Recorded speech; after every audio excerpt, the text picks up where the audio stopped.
HarperCollins presents Cursebound by Saara El-Arifi, read by Nicole Lewis. For Rachel.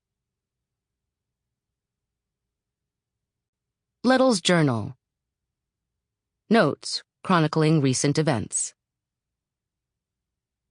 5 months ago, I was a diviner in the Elven lands, namely that of the Waning District.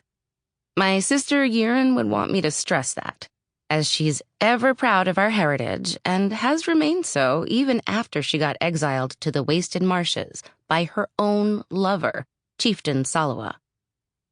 And though Yeeran and I have had our arguments, I was not about to leave her to the horrors of the wilderness.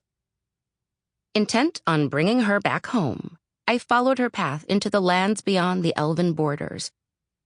Ryan, Yeeran's former second-in-command, came too, though I could have rescued her on my own, I hasten to add. And together we sought out my sister. It was while I was on this journey that I foretold the words that haunt me to this day. The one born of a storm's mist shall be your beloved, but when the waning moon turns, you will grant them their death. Little did I know that I had foretold the love I now have for Ryan. My heart belonged to him even then. Yeeran, meanwhile, was hunting an obia, creatures whose skin is used by Waning to create drumfire, a weapon of war. With feline bodies coated in onyx black fur and wide pearlescent branching antlers, obia have both the speed of a leopard and the stealth of a stag. Yeeran had hoped to return to Chieftain Salawa with the gift of the pelt from the largest obia she'd ever seen, a trophy precious enough to grant her impunity from her crimes. It was the day after we'd been reunited when Yeeran killed her prize. But the beast's death didn't grant Yeeran her freedom. Instead, we all became prisoners to the Fae. Unbeknownst to us, obia and Fae are bound together. In killing one, you kill the other. And what Yeeran had done was the gravest of all crimes in the eyes of our capturers. Perhaps I should pause here. Yes, Fae exist.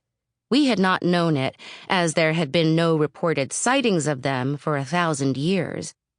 And our histories, well, they failed to document the truth, speculating that the Fae and humans went extinct long ago. But, as the Fae lore tells it, they were cursed to dwell in an underground cavern, a beautiful prison called Mosima, ruled by 2 queens of the Jani dynasty, the sisters Shal and Vice. Yeeran was held prisoner in a cell next to an older elf, known only as Komi, but her fate wasn't to remain imprisoned like him, for her crime was too severe. She was sentenced to death by the queens, for the obia she had killed had been bound to the prince of Mosima. I will not linger on the pain of the moment when I found out Yeeran was to be killed, but know that it is a wound that will never heal, a memory that will never scar. But then she found the obia Pila, or rather, Pila found her. I'm not sure how it works. Either way, Yeeran became FAEBOUND, tying her soul to an obia. And no, I did not bond to one. No one knows why Yeeran, an elf, became FAEBOUND, but it happened, and thankfully it saved her life. Komi's too, as part of Yeeran's negotiations with the queens was to free him as well. The 4 of us lived together in a quiet corner of the palace. Months dragged on beneath the ground, but I was given a semblance of freedom. I spent my days learning the Fae language from Golan, a stylist who proved to be my only friend among the Fae.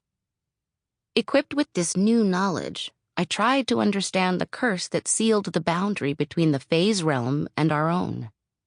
My research led me to an old fable, the story of the wheat Sample complete.